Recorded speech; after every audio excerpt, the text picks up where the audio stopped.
Bismillahirrahmanirrahim. Assalamu alaikum. India squad for Champions Trophy 2025 has been announced और India की team जो है वो 7वीं टीम बनी है जो कि इस चैंपियंस ट्रॉफी के लिए अपने स्क्वाड का ऐलान कर चुकी है। अब वाहिद पाकिस्तान जो कि होस्ट नेशन है उनके स्क्वाड का ऐलान होना बाकी रह गया है। इंडिया की टीम ऑब्वियसली ये जो स्क्वाड का ऐलान किया गया है यही चैंपियंस ट्रॉफी का जो इंडिया का स्क्वाड है यही इस चैंपियंस ट्रॉफी से पहले 3 ओडीआई मैचेस की सीरीज जो इंग्लैंड के साथ इंडिया की खेली जाएगी उसमें भी पार्टिसिपेट करेगा after a very long time.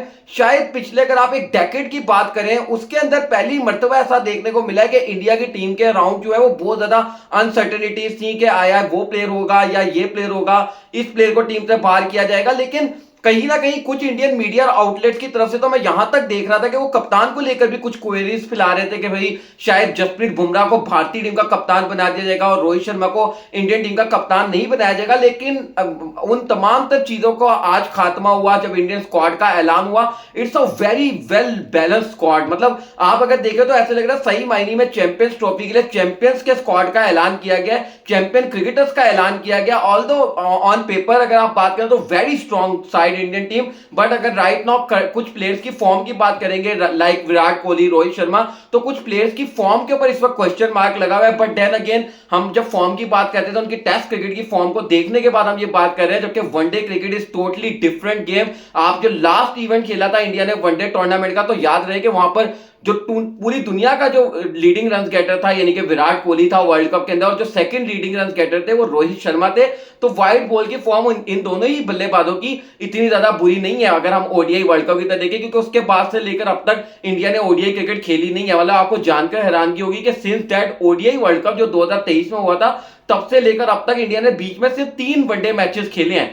तो ये भी एक चीज आपको एक कंसिडरेशन में रखनी होगी। जो सबसे बड़ी आज के दिन की जो बिगेस्ट हेडलाइन बनी है वो ये है कि जो फास्ट बॉलिंग डुएल है इंडियन टीम का वो वापस आ गया। जसप्रीत बुमराह इंडिया के स्क्वाड में है और उसके साथ साथ मोहम्मद शामी। जसप्रीत बुमराह जब गेंदबाजी करते हैं तो उनके बारे में कहा जाता है he is 60% of Indian bowling, लेकिन अब जब मोहम्मद शामी भी आ गए हैं तो मोहम्मद शामी, जसप्रीत बुमराह और Arshdeep Singh, what a trio it will B for the upcoming champions trophy for team India. मतलब ये 3 ऐसे फास्ट बॉलर हैं जो कि दुनिया की तमाम टीमों के लिए खतरनाक फास्ट बॉलिंग अटैक बन सकते हैं। आपको वन बाय वन पहले इंडियन स्क्वाड का बता देता है, फिर कुछ प्लेयर्स जैसे कि करुण नायर को मुझे लग रहा था शायद इंडियन टीम में होना चाहिए था, वो नहीं है। उसके अलावा 2 प्लेयर्स ऐसे हैं जो कि मुझे लगता है कंफर्म ही इंडिया की टीम में होने चाहिए थे, लेकिन आई थिंक ऐसा लगता है कि इंडिया के भाई इतने चैंपियंस क्रिकेटर्स हैं कि जब एकदम मिस आउट भी हो जाए ना तो फिर बंदा ये सोचता है कि यार इनको डाल तो देते लेकिन निकालते किसको। तो ये भी एक बड़ा सवाल है। तो सबसे पहले आपको इंडियन स्क्वाड का बता देते हैं। विराट कोहली, रोहित शर्मा जो कि भारतीय टीम के कप्तान है, रोहित शर्मा टीम में मौजूद है, विराट कोहली टीम में मौजूद है।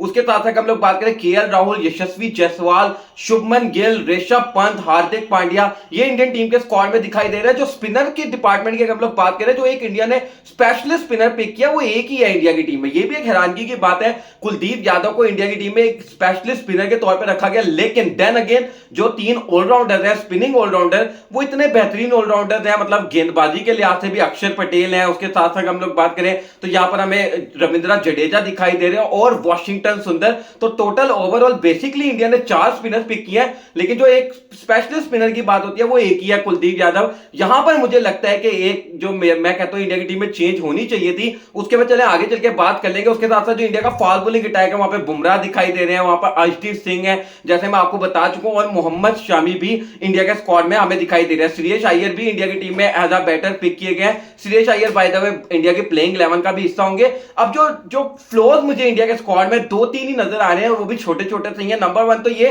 कि शुभमन गिल को भारतीय टीम का वाइस कप्तान बनाया गया। अब जब वाइस कप्तान शुभमन गिल को बना दिया गया तो that is for sure confirm है कि शुभमन गिल हर मैच खेलेंगे along with Rohit Sharma open करेंगे। तो दैट मींस कि यशस्वी जायसवाल आपकी फर्स्ट चॉइस प्लेइंग 11 का हिस्सा नहीं होंगे, which is quite a shocking news. मतलब यार यशस्वी जायसवाल जैसा बल्लेबाज आपकी प्लेइंग 11 का हिस्सा ना बन सके ये अपने आप में हैरानकुन है। और जो दूसरी चीज है जो मैंने इस स्क्वाड में थोड़ी सी पिक की है वो ये है कि आपने 3 ऑलराउंडर्स को पिक कर लिया। मतलब कुलदीप यादव आपने रेगुलर स्पिनर और 3 स्पिनिंग ऑलराउंडर अक्षर पटेल को आपने पिक किया, वॉशिंगटन सुंदर और रविंद्र जडेजा। मुझे लगता है there was a scope for अगर हम लोग बात करें युजवेंद्र चहल, युजवेंद्र चहल को इंडिया के स्क्वाड का हिस्सा होना चाहिए था। मैं तो कोई भी इंडिया का, जब कभी भी इंडिया का कोई भी स्क्वाड देखो और अगर उसमें यूजी चहल ना हो तो मुझे हैरानगी होती है कि यार how can you left out Yuzvendra Chahal out of your squad. मतलब आप जडेजा को बाहर कर सकते थे। मुझे जडेजा को तो, मुझे पर्सनली ऐसा लगता है कि जडेजा को तो वो एक तरीके से ना आपने लास्ट टूर्नामेंट दिया है कि चले आप क्रिकेट को गुड बाय अच्छे तरीके से कहते हैं। Otherwise with all due respect Jadeja की जगह टीम में नजर नहीं आ रही थी मुझे।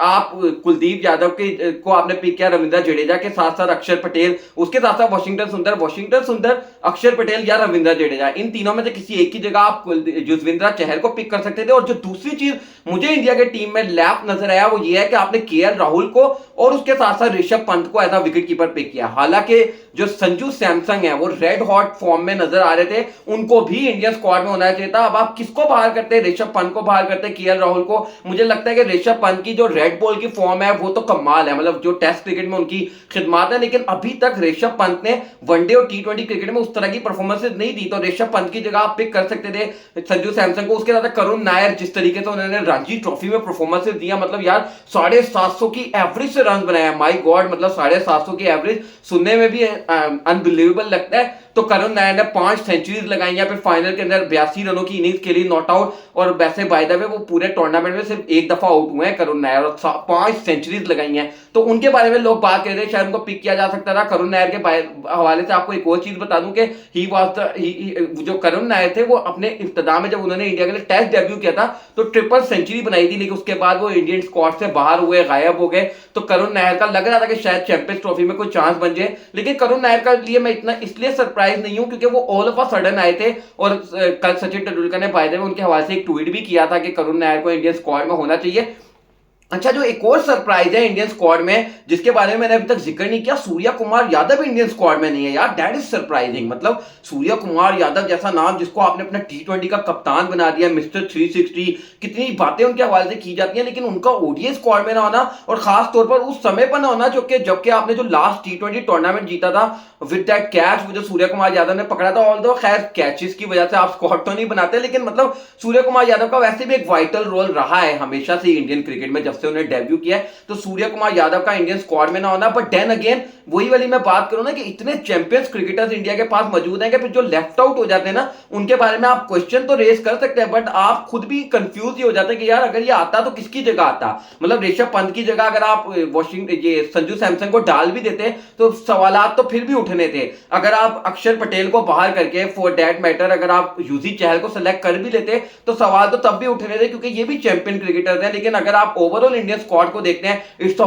Well balance squad. Rohit Sharma कप्तान है इस टीम के, विराट कोहली, रोहित शर्मा पे नजरें रहेंगी, जसप्रीत बुमराह और मोहम्मद शामी का जो डुएल बनेगा ना, it will be deadly duel. मतलब आपको याद आ जाएगा 2023 का वर्ल्ड कप, जिस तरीके से इन दोनों ने गेंदबाजी की थी इन टैंडम, ये दोनों जो है वो चैंपियन बनकर निकले थे। ऑल्दो कंडीशंस जो है वो इस दफा थोड़ी सी डिफरेंट होंगी। यूएई में, दुबई में इंडिया ने क्रिकेट खेलनी है अपनी, वहां पर जो मोस्टली जो किरदार रहेगा वो स्पिनर्स का ही रहेगा, मेरा मानना ऐसा है। तो वहां पर यूजी जो कुलदीप यादव है या रविंद्र जडेजा या अक्षर पटेल या वाशिंगटन सुंदर, इनका किरदार थोड़ा सा ज्यादा रहेगा।